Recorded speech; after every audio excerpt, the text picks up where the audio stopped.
असा धरला होता त्या सापाने माझा गळा आणि मला श्वास पण घेता येत नव्हता. नर्मदा, इथे सगळ्यांनी बघितलंय ना, साप कुठेही नाहीये. पण दादासाहेब, मी माझ्या प्रत्यक्षात डोळ्यांनी पाहिला हो. असा आहे ना, एवढा मोठा साप होता, लाल भडक डोळे त्याचे, जीभ करत आणि बायकोच्या. हो ना, अजून थोडा वेळ गळ्यात असताना तो माझा तर जीवच गेला असता माझा. नर्मदाने तो हार वेदाच्या गळ्यातून चोरला. हिच्यामुळे विषाघोरच्या तावडीतून वेदा वाचली. एक दिवस मी या नर्मदाचा सुद्धा जीव घेईन.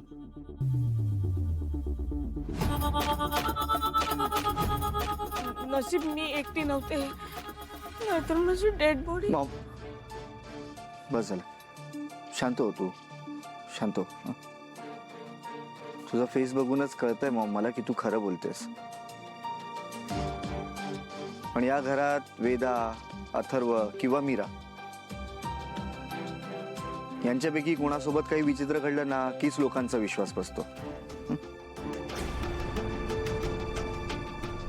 अजित, या घरात कधीच कुणासोबतच दुजाभाव झालेला नाहीये. इथे काहीतरी विचित्र घडतंय हे कळतंय मला.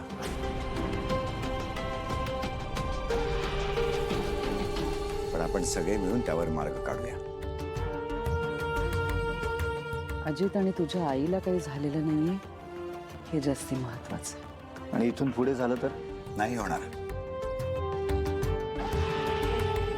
देवी महागौरीची आपल्या सगळ्यांवर कृपा आहे. मार्गशीर्ष महिना सुरू झालाय. नर्मदा, तू मनोभावे देवीची पूजा कर.